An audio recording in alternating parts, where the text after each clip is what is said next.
l'environnement même de Traces, en fait, c'est vraiment aussi les passerelles entre l'Europe et l'Afrique. On est présent sur ces deux continents de façon très importante. Et je trouve que c'est des initiatives qui permettent justement de contribuer à ce travail de synergie et de lien entre ces deux continents. Donc nous, on est particulièrement sur les industries créatives, mais c'est vrai qu'aujourd'hui, l'innovation, le digital, toute cette dimension que porte Emerging Valley est très importante. Donc il faut des initiatives de ce type et encore plus. On a un média, donc notre métier premier, effectivement, c'est de diffuser des contenus ou un environnement et des sujets. Et donc, nous sommes sur les industries créatives. On essaye au maximum de diffuser, de transmettre en fait les cultures que l'on porte, c'est-à-dire les cultures proches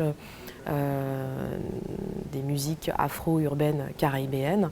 Et pour ce faire, en fait, on va le plus possible en fait, au contact de notre public. On essaye, grâce à justement nos plateformes réseaux sociaux, grâce à nos événements, de porter en fait, cette culture au plus proche de nos publics et de façon gracieuse la plupart des temps.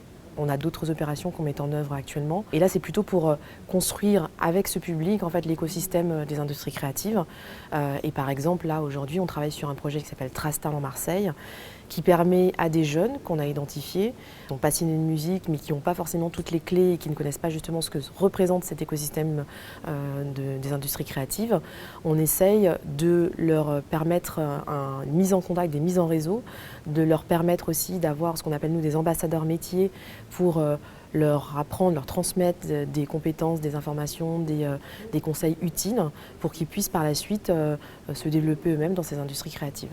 On travaille d'abord effectivement avec la ville de Marseille qui nous a permis de monter ce projet Traces Talent Marseille qui est, donc je résume, pour permettre une professionnalisation en fait, de ces acteurs, ces jeunes acteurs qui vont peut-être devenir bientôt des acteurs importants pour la ville. Des opérateurs locaux, que ce soit des associations comme Earth Color Music et surtout des partenaires de ces métiers qui sont présents localement et qui ont aussi une dimension nationale, voire internationale.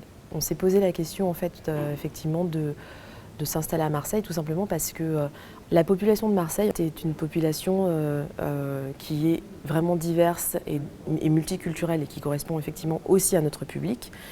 Donc la ligne directrice en fait, de notre cible, c'est les afrodescendants. Donc on est présent en Europe, en Afrique, les Antilles, les Caraïbes. Et donc il y a déjà ce point commun. Au-delà de ça, en fait, nous on porte beaucoup les musiques urbaines aussi et on a des acteurs très importants ici qui sont présents à Marseille et qui ont une dimension importante. Donc, il y a Only Pro par exemple avec Soprano, mais il y en a beaucoup d'autres. Et donc ça faisait un deuxième point commun pour nous. Et puis ce fameux pont et lien dont je parlais avec l'Afrique qui est assez naturel, vu le positionnement de la ville, son histoire et la dynamique aussi qu'il y a actuellement à Marseille sur les synergies qu'il souhaitait en fait entre l'Europe et l'Afrique. Et pour nous, effectivement, ça a beaucoup de sens parce qu'on est sur le même type de valeurs et les mêmes types de synergies. Donc ça porte beaucoup de sens pour nous.